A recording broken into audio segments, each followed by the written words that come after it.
The FIFA Club World Cup begins this coming weekend, Saturday in Miami, and Jill Ellis joins us. Jill is the Chief Football Officer for FIFA. Jill, good morning. Tell us what sets the FIFA Club World Cup apart. Well, good morning, Jim. It's lovely to be here. I think right off the bat, it's never happened before, so I think that kind of sets it apart. The first iteration of a Club World Championship. So it's the best clubs in the world, 32 of the best clubs in the world coming together to compete for not just historic prize money, but more importantly, the ability to be crowned club champion. I mean, I think those of us in the sport for many, many years know that there's always bragging rights, right? We're the best league in the world, or we have the best club in the world. Well, now we actually get to see that play out in a tournament this summer in the US. That I think World Cups bring 48 teams and nationalities together. I think we're already over about 85 nations represented on some of these rosters. So it truly is a global tournament that honestly brings some of the best players who have ever laced up their boots and some of the best and most historic clubs in the world. So it really is going to be a showcase this summer. An event like this captures the attention of a lot of people, including a lot of casual soccer fans who may not but watch the game a whole lot. What should they be looking for in an event like this, Jill? Well, I think, typically, and I think in the US, we've seen clubs come over in the summer and it's a sort of a summer series or a summer tour. This is first and foremost, it's going to be the best players will be in attendance and competing for a World Cup. So, it's going to be a really competitive format. But, I think probably even the casual fans have probably heard of names like Messi, Mbappe, Erling Haaland, some of the best players right now in the game, and some of the biggest clubs, PSG, they just won Champions League. You've got Boca Juniors, which is, I mean, their fan base is extraordinary. They are some of the most passionate fans in the world. So it's truly going to bring, I think even for the casual fan to go to the stadium, you're going to see an energy and excitement, of festiveness that, I think the typical American fan, when you go to like an NFL game, there's not singing the whole time. It's just different. So I think it's going to be a pretty exciting and very competitive tournament and format.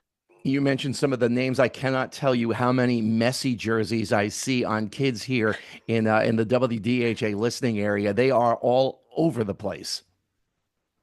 Yep. I mean, his Inter Miami is an iconic, already an iconic club because it has a bunch of stars. But yes, I mean, some of these names that are coming in are currently the best of the best. And Mbappe's been a world champion. He's been a European champion, and many would argue one of the best who have ever played. So it really is kind of a who's who of soccer, players. But it's also a chance, when I say this, I think it's a chance also for the American clubs to showcase and strut their stuff a little bit. I mean, I think around the world, still many see the US as a growing, emerging market, when I would disagree. I think we've had great players now come out of our ecosystem of development. We have clubs that are attracting some of the best players in the world. LAFC, Olivier Giroud plays for them, and he is one of the best strikers to ever played. So it's going to be a fun tournament. Soccer strikes me as a game that, as a child, it is extremely easy to play. You just have to be able to run and kick a ball. But as you get older, the skill set is so much different. And you've coached at a number of different levels. Can you talk about the development along the way of going from just some kids running around a field kicking a ball to what it's like at the highest level? And you hit something right there, because the game has increased in terms of speed. There's been iconic players throughout the history of our game, no doubt, but we're just seeing the game now at a much the level of athlete, the pace, the intensity of the game is just, it really is off the charts. I think, the easiest way I could explain it to someone is when you're playing sort of youth soccer, you have maybe 15 yards to receive a ball, think about it, and make the pass. And then at the highest level, you've got literally 2 yards. The ball's coming in, you have to make a decision before it arrives, and you have to deliver. Just the speed of the game is just really intense. But we've seen again just a trajectory of development in our country and globally of the level and quality of players out there right now. I mean, there's a young man that's playing for Barcelona, Lamine Yamal, and I think he's 17, maybe turning 18, and people have already sort of said he's one of the best already. It's incredible, just the level of skill that's required at this top level.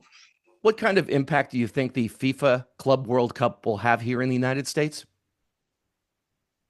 Well, I'm old enough to be around since 94. We had the Men's World Cup, and it really put a spotlight on the sport. And I think it led to the development of the MLS in 96.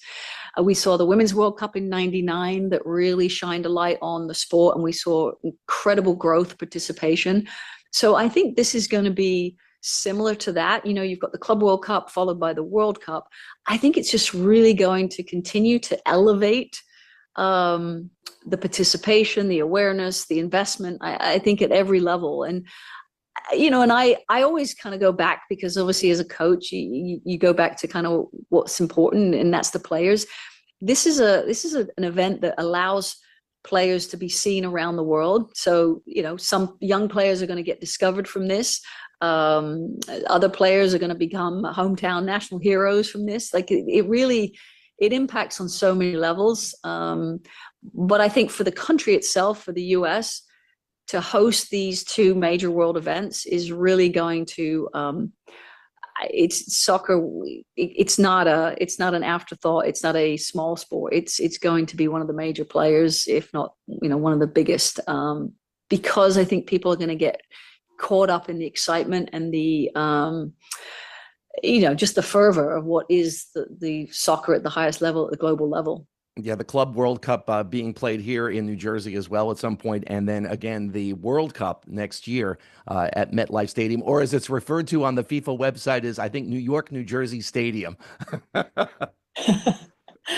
Well, I mean, it says a lot about this venue or this area that I think they've got the semis, they got the finals. I mean, it's massive tip of the hat to that area, because a lot of history and a lot of tradition coming out of the New Jersey, New York area for sure, in terms of player development and professional teams. I think it's fantastic.